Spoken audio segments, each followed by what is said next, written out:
I think it's important for us to talk to you a little bit about proposals that have come before us through the legislative council process. One of the big ones is a proposal to allow coaches to coach 7-on-7 in the summer. That's been something a few coaches have indicated an interest in being part of, and we have to be very cautious about that. We're very proud of the fact that coaching in Texas is a full-time job. To be a coach in Texas, you must be a full-time employee of the school district. And then to allow them to coach outside that, we're not sure exactly how that will work. We're not really sure that that's something our schools would embrace, but at least is of interest to a few coaches. And then as well, what does 7-on-7 look like? If you do 7-on-7, you allow coaches to do that. What about the other sports? What about AAU basketball? What about summer baseball? And then what does that do for the other all-season sports? I know baseball coaches would love to be able to coach in the fall. We have to be very sensitive to all those issues, so we're taking a very close look and spending a lot of time in conversation over the next 3 or 4 months and trying to determine what's best, not only for the coaching profession, but for our student athletes as well. I think it is important for us to always talk about the health and safety of our athletes. We think we're in great shape, but we're not satisfied. We continue to look at new and relevant information that we can utilize to make our games safer. One of the things that we're looking at is reduction in spring training. We've had discussions with the Texas High School Coaches Association Board of Directors and reducing the number of contact days that they have. Currently, they have 30 days to get in 18 days of practice, and we're just in the discussion phases and have been for some time, but it's important for us to get it right. And if we do that, then the possibility of giving those schools that do spring training a chance to come back and get the full beginning on August, the first Monday in August, rather than waiting a week. So all those things are in discussion. Dr. Elza may want to talk about some of those in more detail, but those are just the initiatives that the staff is looking at as we continue to look at this health and safety factor. I said this last year, I'm going to say it again. I think the sport of football is safer than it's ever been. I think because of the equipment that we have, the work that our ADs and our coaches do in response to getting the best available equipment, the technology is better than it's ever been. The coaching industry is better aligned to provide more health and safety, and our requirements and rules and regulations help make the game safer for us. So we believe that the sport of football is alive and well in Texas, and that it continues to grow. We're not like some states where many schools are dropping the program. We don't have that very often. In fact, sometimes a 6-man school has to drop out because they don't have enough players to participate. And sometimes an 11-man program that's on the very bottom enrollment sector has to drop 11-man and can't get it to a 6-man league because they didn't sign up for it. So for the most part, when we add new schools to alignment, they're playing 11-man football. And that's been true from the better part of the last 25 years. So we're pleased with where we are, but not satisfied. We'll continue to work with our medical advisory committee, which has been a great blessing to us. And they provide so much data for us to look at. So I'm going to stand down. I'm going to let Dr. Harrison come up first and talk about the major issues and some details about what I just talked about. And then he'll turn it over to Dr. Elza, and then she'll turn it over to you for questions, and we'll be happy to take any questions that you have. Dr. Harrison.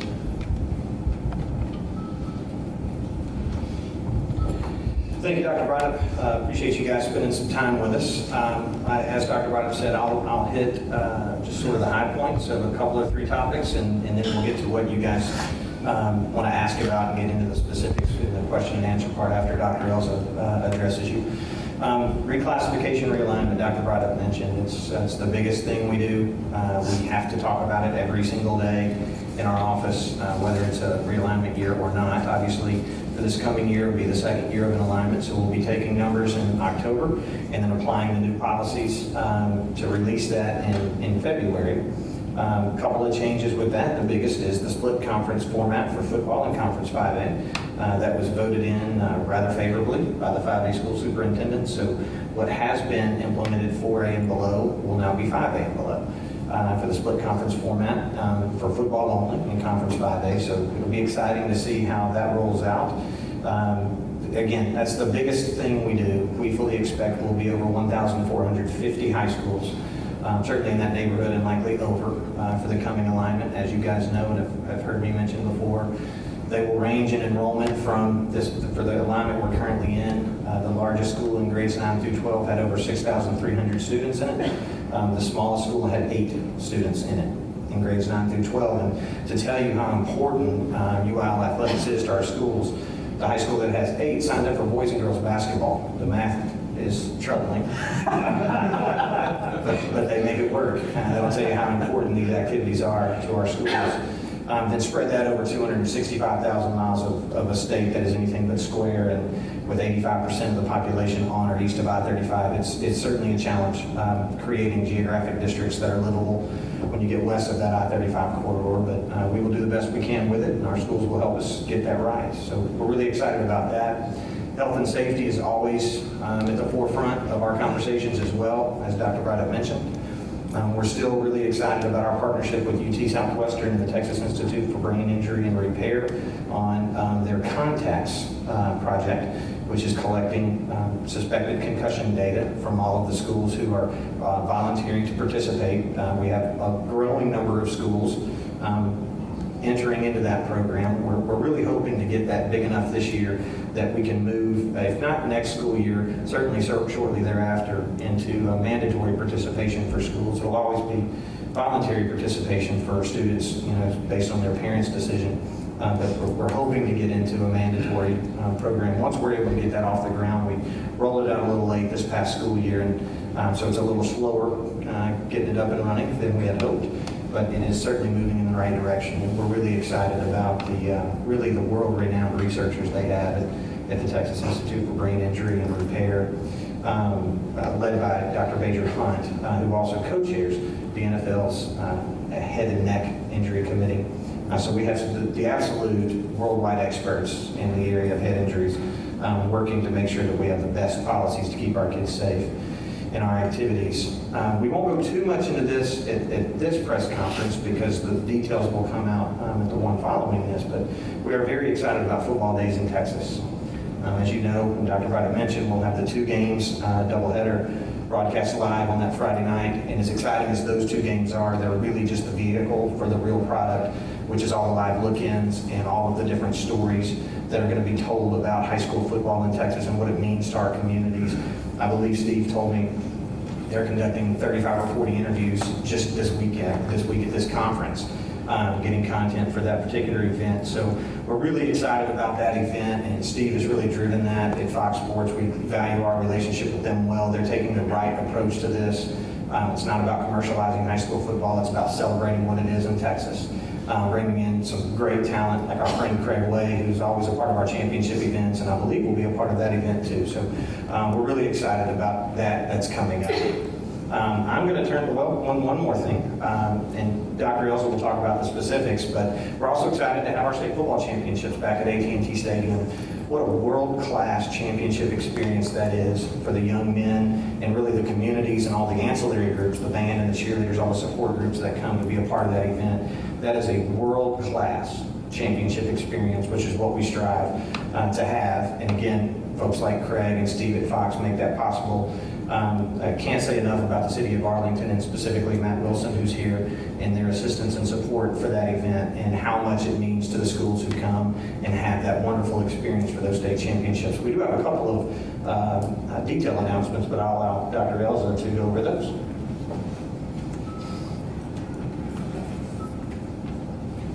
Well, thank you for having us. It's an exciting time, when coaching schools start for us. It starts with the THSCA Convention, and then we step into the Texas High School Coaches Association Convention. It means, what I say is it's getting real, and we're ready for it to be real. It's time for football season, and we're excited for all the things that go with that. I'm coming straight off of a football advisory meeting. Texas High School Coaches Association has a selected advisory, actually elected out of each region, head football coaches that represent different classifications in different regions of the state. And I just came from that meeting before I came into here, and it's just such a healthy conversation to have with them on all the topics that are going on with football. Obviously for us, Dr. Harrison mentioned it, Dr. Bright mentioned it, this football day in Texas, this celebration of of the sport that we have, that we are the envy of many other states in the nation. It's an exciting time, and I know that advisory, and we had shared with them, with the athletic directors earlier this morning. They're just excited to see that this is going to be, put up on a pedestal and talked about. And I follow many of you in here on Twitter, and I just want to commend you and say thank you for what you do for the sport of football, because without the media, we wouldn't have the promotion that we have, and you wouldn't have all the comparison of stats and the teams and things like that. Coming out of that advisory meeting, though, there was a couple things I just was going to put on y'all's radar just to let you know what we were talking about. Our Friday, our football schedule changed. I know that was a topic earlier in the year, but we will have 3 games starting on Wednesday. So 3 games Wednesday, the 2 1As at 11 and 2, and the 2A Division I game at 7 p.m. that night. We had to leave the gap in the time to allow them to power wash that field off with the markings from the 6-man games. And then the game times for the rest of the week, Friday and Saturday, are 11, 3, and 7. Thursday, Friday, and Saturday, 11, 3, and 7. Dr. Harrison said it. I just feel like I need to follow up and just reinforce what he said. What a class act event it was at AT&T, and I know that I'm preaching to the choir on that from all of y'all that participated in it and covered those games. It's incredible, and they do a first-rate job for our schools. And you always get asked this question as athletic director is, what do the teams think about playing there? And just stand down on the field and watch those teams walk in. Because we had a lot of first-timers last year, and that's always an exciting change for us because of just the electricity they bring to the atmosphere. Because not only are their kids excited, their coaches are excited. Not only their coaches are excited, their communities are excited. And it was great this last year, and we were just expecting those great things again this year. One of the topics that that is always going to come up is the instant replay, and what are we going to do with that? And I know that we've been kicking a can around in our office and just trying to make sure that we research that. We're in a day and a time where technology is in place, and do we need to have this video capture of certain plays like they have in NCAA? And we're going to continue to talk about that topic and consider maybe adding that to a 6A game at some point in the future. But there's a lot of conversation on that, and we want y'all to know that that's something that we do think is important, just given the day and time. We are in the 21st century, and right here, he's videoing me right here. At any point in time, you can pull out a phone and video. The other things that are coming to place, and some of y'all have heard about this was back in the spring when we had our football rules committee, but the jersey rule is actually coming. It was a 4-year, reprieve from that rule, and so that everyone can get their jerseys in compliance. And that rule is coming into effect this year. I think that most of our coaches will be there, but it has become a hot topic. But the numbers have to be contrasting. It will match the NCAA rule from the standpoint of the numbers on the jerseys. But I know that in our office and in that advisory, it was a topic today, so I thought it would be worthy of letting you guys know put that on your radar. At halftime in our postseason, we will be going to 24-minute halves. At that time of the year, our band competitions are over, and we felt like a reduction in that, especially with some of the games that are televised. It will help with the length of the games. So it'll be 24 minutes unless mutually agreed otherwise, which would be 28 minutes, and then our state championship halftimes will be 24 minutes. Other than that, it's just a lot of different talk, and Dr. Bright hit on the one that I know that was pretty much publicized after our legislative council meeting is, coaches coaching year-round. And, it came from football coaches because of the concern with 7-on-7 and the street agents that are involved with that. And believe me, we have been talking to a lot of people, the 3 of us. And not just us. We've been talking to our coaching association. They've been talking to theirs. And I just came off that football advisory, and we talked to them, and athletic directors. We have a staff member calling every football coach in this state to understand how big is the problem and what do they want to do. You know, with anything that you change like that, those are large decisions, and you know, as Dr. Gridiron alluded to earlier, you can't just do it for one and not do it for the others. And is that what we want? Is that what our coaches want? Do they want that sentence to where they have to coach kids 365 days a year, or do they need a break? And it's endless. You can just go back and forth and volley it back and forth on what is good about it and what is maybe not good about it. But that topic will continue. I know that I've been asked that quite a bit, and I feel like we're going to continue to find out what we think is best and what our coaches want. And working with the Coaches Association with DW and Joe has been a great tool in helping peel back the layers on that. Other than that, that's all that I have to report. Dr. Bright, you coming back up? That's a nice segue. I'd like to make one other introduction. He just came into the room, and for many of you who know Coach D.W. Rutledge, he's the one who puts this show together. I couldn't think of a better leader for the Texas High School Coaches Association than D.W. Rutledge, the coach of the 90s, a man who won 4 state championships, a man who knows the game, and not just football, but the game, the activities that our kids participate in. And he knows what it means to be a coach. He has led this organization into the 21st century.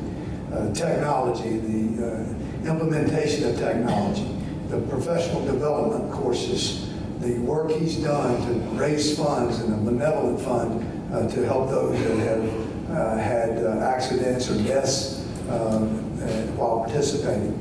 The things that he does to raise the professional attitudes of our coaches, and the work he's done to continue to make this convention one of the largest in the world in regards to coaches. In fact, I believe, Coach Rutledge, you lead the Texas High School Coaches Association, which is the largest coaches association of its kind in the world. So we're proud of the work that you've done. We're proud of the work that you do on behalf of coaches and in collaboration with the UIL staff. It's been a great partnership. We're thankful that you give us time here to express what we're doing and to give news to coaches and to have collaboration with them. So I'd like to introduce Coach D.W. Rutledge, Executive Director of the Texas High School Coaches Association. Come on up. Thank you, Dr. Braddock. Good afternoon. I thank you for that great introduction, Dr. Braddock. Seems like I'm always late, especially this time of year. I was in a meeting with some of our athletic directors and had a hard time getting out of it. But we're excited to be here, as hopefully you've seen around. This is our 85th coaching convention. Our first one was in 1933 in San Antonio. We had 65 coaches in attendance, and we had the sole lecture that we had was DX Bible, and he was our only lecturer. A lot of things have changed in those 85 years. We're here in Houston. We've got over 22,000 members in the Coaches Association now. Our numbers last night when we closed up was a little over 9,000 that in attendance so far. We'll probably hit 10,000, at least 10,000, 10 to 11,000 before the end of the day today. So we're excited about that. We've got, I'm trying to remember that number. We have 92 over the next 4 days. We'll have 92 lectures, workshops, meetings that all have to do with Texas high school athletics, and we're excited about that. Of course, the vast majority of those, I think 72 of those lectures are addressed to all the UIL sports in the state of Texas. as far as the X's and O's that are involved with that, and the strategies and skills and techniques that go along with that. And then we have 24 hours of professional development lectures that we'll have, from everything from the health and safety issues that face our athletes, to the social concerns that are out there, to the legal concerns that may come up as far as athletic programs are concerned. So we're excited about it. We're glad to have it off and running, and look forward to a great time. As Dr. Brydup said, we're working on some exciting things with the UIL, and I'm really excited about that, and just think that there's a lot of things still that's out there that we're concerned about as far as the health and safety issues with our athletes. So appreciate your time. Okay, thank you, guys. Thank you, Coach Rutledge. I thought it was appropriate for us to give him a chance to speak while he's here. And contrary to public opinion, I wasn't at that first coaching association in 1933. There's a rumor that I was sitting next to Newt Rockney the next year when he came to speak. But the Coaches Association has served us well for a long time. This is, I believe, my 43rd Coaches Association. So I've been around for about half of them anyway. So I'm pleased to be here this year. Hope I can make it back next year. LoneStarGridiron.com. Access the complete history of Texas high school football, over 100 years of information, win-loss records, coaching histories, individual stats, records, and more. Lone Star Gridiron, the authority on Texas high school football.